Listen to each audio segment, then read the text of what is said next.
नमस्कार, आर्या न्यूज देख रहे हैं आप और मैं आपके साथ अलका सिंह। बुलेटिन में आपका बहुत बहुत स्वागत है। रुक करते हैं खबरों का।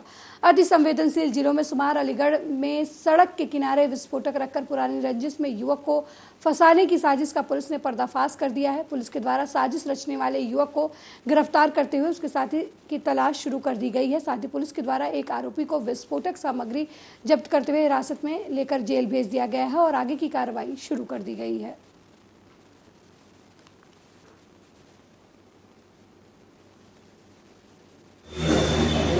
ये कल थाना लोधा पर एक सूचना प्राप्त हुई थी 112 के माध्यम से कि दो लोगों ने अपने बाइक से एक संदिग्ध बैग फेंका है।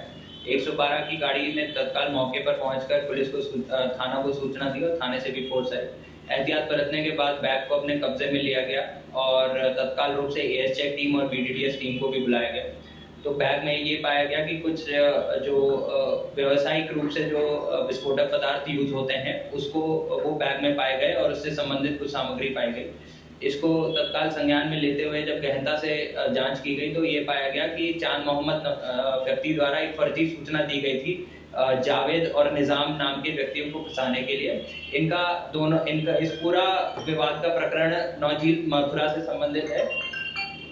नौझील मथुरा में इनके बीच में गैराज के ऊपर इनके बीच में विवाद चल रहा है कि किसके हाथ में वो गैराज जाएगा। तो इसके चलते जान मोहम्मद ने अपने एक साथी रिजवान के साथ ये षड्यंत्र रचा कि इनको जावेद और निजाम को लंबे टाइम के लिए जब जेल भेज दिया जाएगा तो इसी बीच में वो गैराज हथिया देंगे। कन्नौज से हादसे की खबर सामने आई है, जहां एक्सप्रेसवे पर कार ट्रैक्टर ट्राली में जा घुसी, जिससे कार सवार 2 लोगों की मौके पर ही मौत हो गई, जबकि इस हादसे में 5 लोग घायल हो गए हैं। वहीं घटना की जानकारी पाकर मौके पर पहुंची पुलिस ने सभी घायलों को मेडिकल कॉलेज में भर्ती करवाया और शवों को कब्जे में लेकर पोस्टमार्टम के लिए भेज दिया।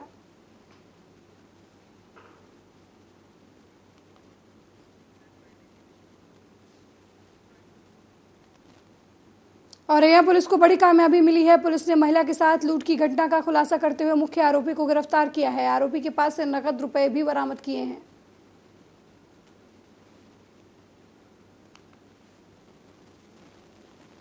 30/8/2023 को थाना कोतवाली क्षेत्र में ये एक महिला के साथ लूट हुई थी, जिसमें उनकी चेन खींच ली गई थी घर के आसपास ही। तो इसमें सभी 3 धाराओं का अभियोग पंजीकृत किया था। फुटेज आदि से एक अभियुक्त को पहचान की गई थी। इसकी लगातार तलाश की जा रही थी। इसके लिए गंभीर मांग किए गए थे। आज कल इसके बारे में जानकारी हुई 5 तारीख को कि ये इसका साथी पवन गौतम और राहुल कुमार, ये दोनों जो उस समय घटना में चोरी की घटना में यूज की हुई बाइक थी उसी पे आ रहे हैं। आज पुनः कोई घटना कारित करने वाले हैं। पुलिस ने सूचना पे तत्काल जो है इनके टीम्स लगाई, घेराबंदी करी, जिसमें पवन गौतम पुत्र मनीराम निवासी ग्राम दंडबल, ये राजमऊ कानपुर नगर का रहने वाला है। कानपुर देहात में उस समय सनसनी फैल गई जब संदिग्ध परिस्थितियों में गायब हुई बाइक सवार महिला का शव सड़क किनारे झाड़ियों में पड़ा हुआ मिला। मौके पर पहुंचे जिला आला अधिकारी भारी पुलिस बल के साथ घटना की जांच शुरू कर दी। वहीं महिला के परिजनों ने पति पर ही शक जाहिर करते हुए घटना की जांच कर कार्रवाई किए जाने की मांग की है। दरअसल मामला कानपुर देहात के सिवली कोतवाली क्षेत्र के मैथा मार्ग का है, जहाँ पर कल देर रात कानपुर नगर के चौबेपुर क्षेत्र के रहने वाले अमरपाल रूरा थाना क्षेत्र के गहलौ गांव के पास स्थित अपनी ससुराल से अपनी पत्नी सरिता और मासूम बच्ची अनिका को बाइक से लेकर अपने घर चौबेपुर कानपुर नगर की ओर निकले थे। अभी वो शिवली कोतवाली क्षेत्र के पास पहुंचे थे कि अमरपाल ने डायल 112 को सूचना देते हुए बताया कि बाइक सवार बदमाशों ने उस पर हमला कर दिया है। उसकी पत्नी को जबरन उठा ले गए। इसके बाद महिला का शव बरामद हुआ। वहीं परिजन पति पर ही हत्या का आरोप लगा रहे हैं।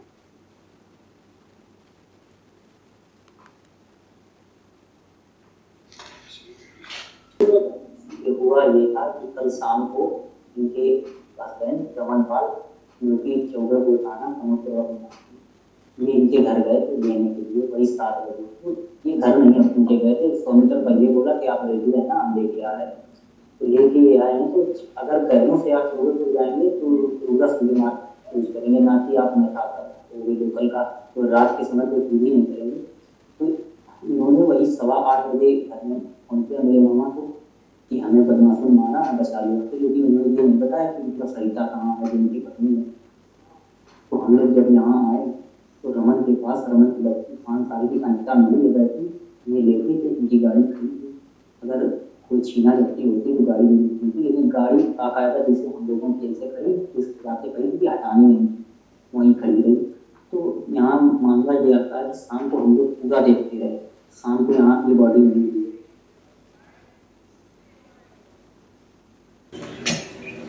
देखिए, शिवली क्षेत्र अंतर्गत यहाँ देख सकते हैं कि झाड़ी है, उसके अंदर एक महिला की शव मिली। फिलहाल शिनाख्ती हुई है, उनका नाम है और कल रात को इनके पति के द्वारा 112 में एक सूचना मिली थी कि उनको मतलब किसी ने ले गया है।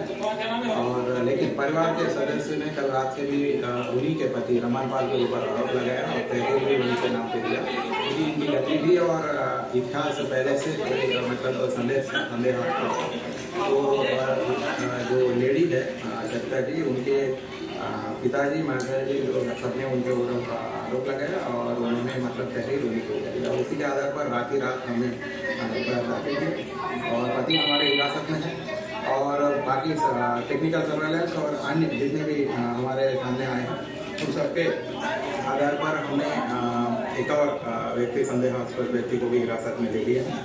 उनकी पूछताछ की जा रही है, जो भी तथ्य सामने आएंगे आपका।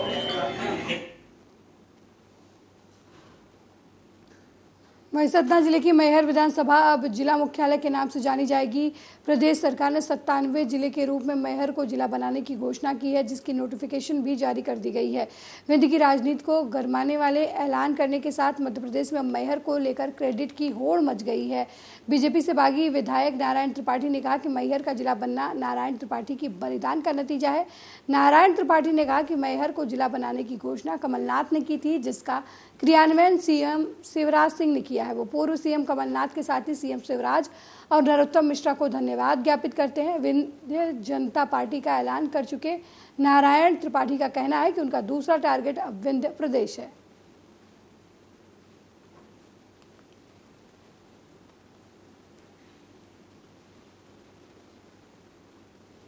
शिवराज जी मैहर को जिला बनाने के लिए बहुत पहले मैं शुरुआत किया था, 2004 में भी, और 2004 से विंध्य प्रदेश के पुनर्निर्माण की भी बात किया था। और प्रदेश के पुनर्निर्माण में राष्ट्रीय अध्यक्ष माननीय मुलायम सिंह यादव जी समाजवादी पार्टी से विधायक था, उन्होंने मना किया कि हम महासंघ के पक्ष में, बड़े राज्यों के पक्ष में, छोटे राज्य तो भारतीय जनता पार्टी का एजेंडा है, इसको बंद कर दिया था और जिला की मांग शुरुआत किया। उस दौरान कई कुछ मुझे शहर में हमारे मैहर में लगा नहीं कि जिला बनना चाहिए, पर उस मांग को लगातार क्रमशः चलाते ये मांग में 2013 के बाद ज्यादा तेज गति से चलाया। और जब कमलनाथ की सरकार बनी, शिवराज जी से भी पहले मेरी बात हुई, शिवराज जी बोले थे कि हम बनाएंगे, पर जब कमलनाथ की सरकार बनी तो कमलनाथ जी ने अपने कैबिनेट में मैहर को जिला बनाने का प्रस्ताव पारित किया। इसके बाद उनकी सरकार गिर गई, शिवराज जी की सरकार आ गई।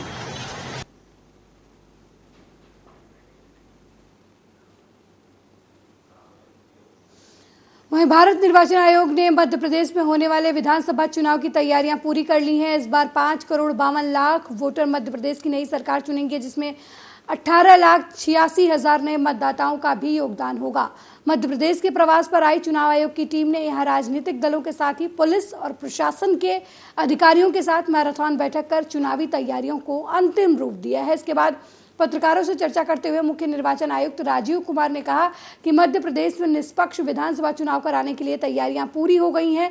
वरिष्ठ नागरिक ज्यादा से ज्यादा वोटिंग करें, इसके लिए खास व्यवस्था की गई है। आयोग ने मतदान के लिए जो व्यवस्था की, उसके तहत एक परिवार के सभी सदस्यों का मतदान एक ही पोलिंग बूथ पर होगा।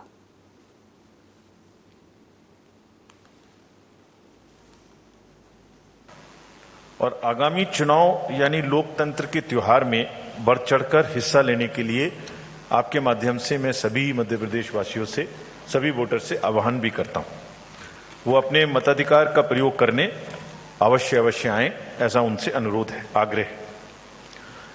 आप अवगत हैं कि भारत निर्वाचन आयोग किसी भी चुनाव को पूरी तरीके से निष्पक्ष, स्वतंत्र और ट्रांसपेरेंटली कराने के लिए प्रतिबद्ध है। हमारा ये भी प्रयास है इस चुनाव में कि जितने भी वरिष्ठ नागरिक हैं, persons with disabilities, transgenders, particularly vulnerable tribal groups, और जहां भी कोई वल्नरेबिलिटी है या डिसएडवांटेज है, उनको पूरा करके समावेशी तरीके से इलेक्टरल रोल को तैयार करें और साथ ही साथ सबको वोटिंग के लिए प्रेरित कर बाहर लेकर आएं।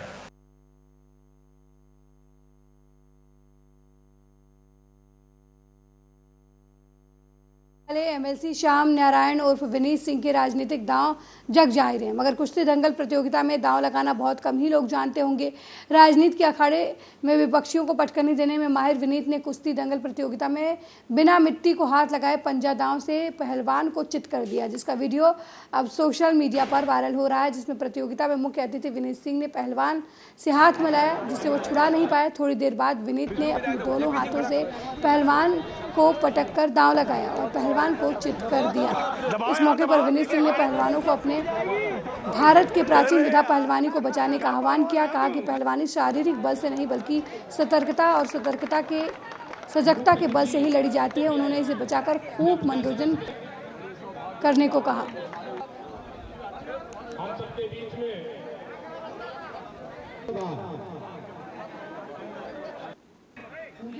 समझ मुझे नहीं आ रही, अपने को सुधार लेना होगा। दांव मारने के बाद तुरंत सेकेंड अटैक होना चाहिए और निगाह से कुर्सी लड़ी जाती है। और कुश्ती सोच रहे खाली शरीर से लड़ने, दांव से नहीं लड़ पाएंगे। निगाह कहाँ है? अगले का दांव में निगाह, हाथ कहाँ है उसकी ये देखिए। कुश्ती हमेशा निगाह पे होती है, क्योंकि पहलवानी के पास अलग है। हम लोग अलग अटैक रहता है। हम जूडो कराटे वाले हम आगे देखते हैं, जान लीजिए मार्शल आर्ट वाले हम वही देखते हैं। इसलिए आपके भी दांव है और ये तो अखाड़े की कुश्ती मिट्टी के लड़ रहे हैं। जब गद्दे की कुश्ती लड़ेंगे, जब पॉइंट का मामला आता है, एक सिर्फ निगाह पे 1 पॉइंट, 2 पॉइंट, 3 पॉइंट मिलती है आपको। वहीं मिर्जापुर में एक दबंग महिला का वीडियो सोशल मीडिया पर वायरल हो रहा है। वीडियो में महिला एक व्यक्ति की पिटाई करती हुई नजर आ रही है। दबंग महिला सभासद के पति बाल किशन कसेरा का पिटाई कर रही है और सभासद के पति का कपड़ा भी फाड़ दिया। दबंग महिला का आरोप है कि उसके घर में स्कूल किराए पर है। किराएदार को जबरन टॉयलेट बनाने के लिए उकसाया जा रहा था। उसके घर में जबरन घुसकर किराएदार से मिलकर उसके ही खिलाफ साजिश की जा रही थी। मौके पर पहुंची पुलिस ने दोनों पक्षों से बातचीत की और उन्हें थाने लेकर आई। मामला थाना शहर कोतवाली के दुर्गा देवी वार्ड का है। बस सूचना आएगा, हम आएंगे। 1 मिनट, कौन दिया सूचना आपको?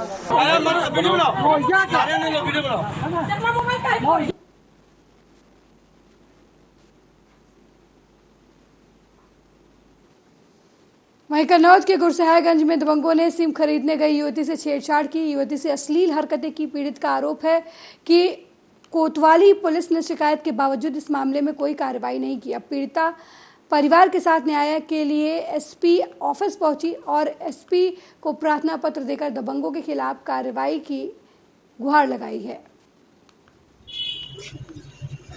मामला ये है कि हम सिम लेने गए थे, वहाँ पे इनके लड़कों ने हमें मारा पीटा खूब, और वहाँ से जब हम रिपोर्ट करने गए तब मेरी सुनवाई नहीं हुई और मेरी डॉक्टरी करवाई, उसकी रसीद भी नहीं दी उन लोगों ने। कहीं यहाँ से जाइए कि नहीं कि कुछ नहीं यहाँ होगा। किन लोगों ने मारा पीटा? उनके लड़के ने। किसके? जमराज। क्या नाम है? जमराज है जिसने मारा। जमराज है और धीरू और धैरेंद्र और रोकी और लल्ला। किस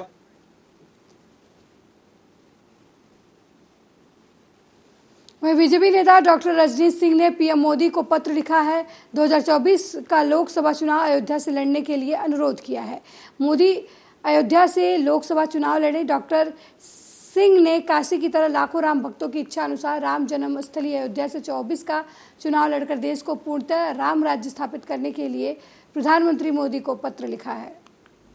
आज हमने आदरणीय प्रधानमंत्री जी को एक पत्र लिखा है और पत्र में ये मांग की है कि आदरणीय प्रधानमंत्री जी आप अयोध्या से लोकसभा का चुनाव लड़ें।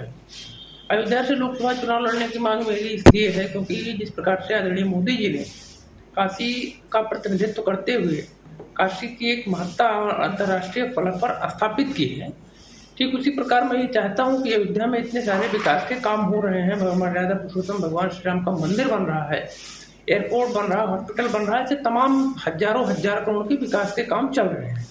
ऐसे में अगर अयोध्या को जरूरत है तो सिर्फ एक अंतर्राष्ट्रीय पहचान की जरूरत है और एक